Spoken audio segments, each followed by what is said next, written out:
کہ وہ لوگ جو لوگوں کے گناہ اور عیب چھپاتے تھے دنیا میں، اللہ قیامت والے دن ان کے عیب چھپائے گا۔ جس کی آنکھ سے اللہ کے ڈر سے ایک آنسو نکل آئے تو اس آنکھ پر جہنم کی آگ حرام ہے، اور یہ بھی آج کے دور میں بہت مشکل چیز ہے۔ کون ہے وہ جس کے آنکھ میں اللہ کے ڈر سے آنسو نکل آئے، تنہائی میں بیٹھے اس کو اس کے گناہ یاد آئیں اور گناہوں کو یاد کر کے اس کی آنکھوں سے آنسو نکل آئے؟ یہ بیسیکلی ایسے جو نوجوان ہیں ان کی آنکھ جہنم پر حرام۔ کبھی کبھی انسان اتنا مایوس ہو جاتا ہے، گناہ کے ہاتھوں اتنا تنگ آ جاتا ہے اور کہتا ہے کہ میں مر ہی جاؤں تو بہتر۔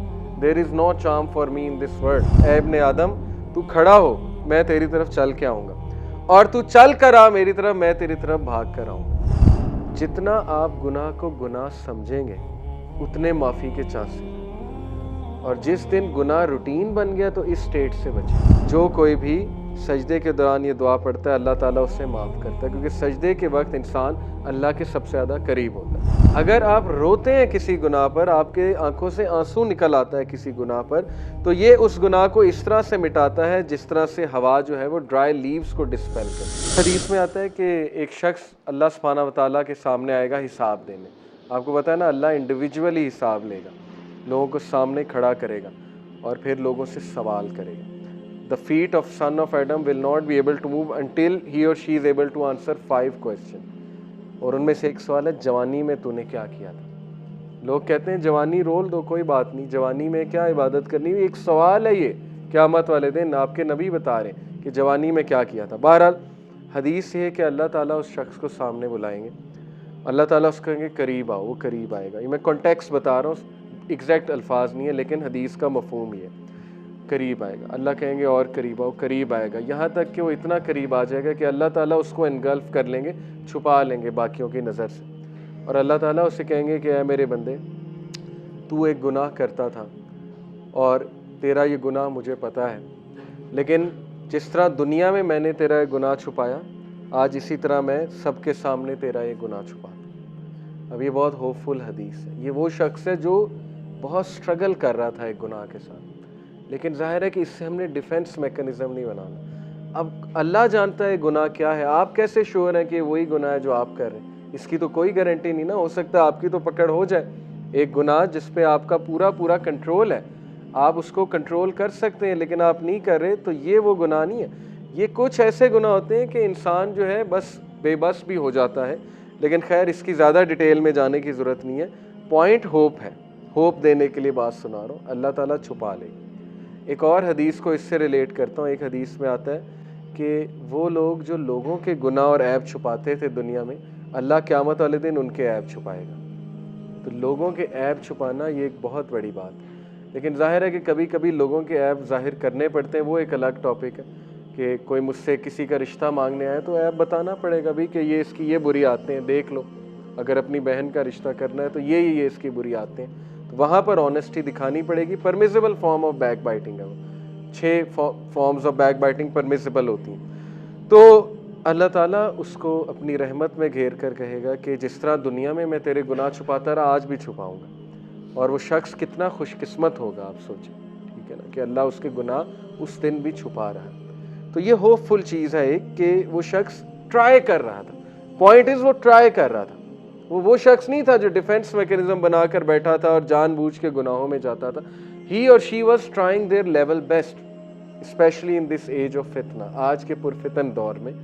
اور ایک بات یاد رکھیں کہ ایک حدیث میں آتا ہے کہ وہ آنکھ جس کی آنکھ سے اللہ کے ڈر سے ایک آنسو نکل آئے تو اس آنکھ پر جہنم کی آگ حرام ہے، اور یہ بھی آج کے دور میں بہت مشکل چیز ہے۔ کون ہے وہ جس کے آنکھ میں اللہ کے ڈر سے آنسو نکل آئے آج کے دور میں؟ ایسے نوجوان کی تو بہت کمی ہے آج کے دور میں۔ ہاں، بوڑھے لوگوں کو تو دیکھا ہے یہ کرتے روتے ہوئے، لیکن بڑا کم میں نے نوجوانوں کو ایسا کرتے دیکھا ہے کہ تنہائی میں وہ بیٹھے۔ پوری حدیث یہ کہ تنہائی میں بیٹھا ہے، تنہائی میں بیٹھے اس کو اس کے گناہ یاد آئیں اور گناہوں کو یاد کر کے اس کی آنکھوں سے آنسو نکل آئے۔ یہ بیسیکلی ایسے جو نوجوان ہیں ان کی آنکھ جہنم پر حرام ہے، یا ایسے جو بزرگ بھی ہیں یا جو بھی لوگ ہیں۔ تو یہ سنسیئر ریپینٹنس کا مطلب ہوتا ہے کہ a person repents from sin and never commits it again۔ At least resolve تو شو کرتا ہے نا کہ نہیں جاؤں گا، اللہ نہیں جاؤں گا میں اس طرف، اوکے۔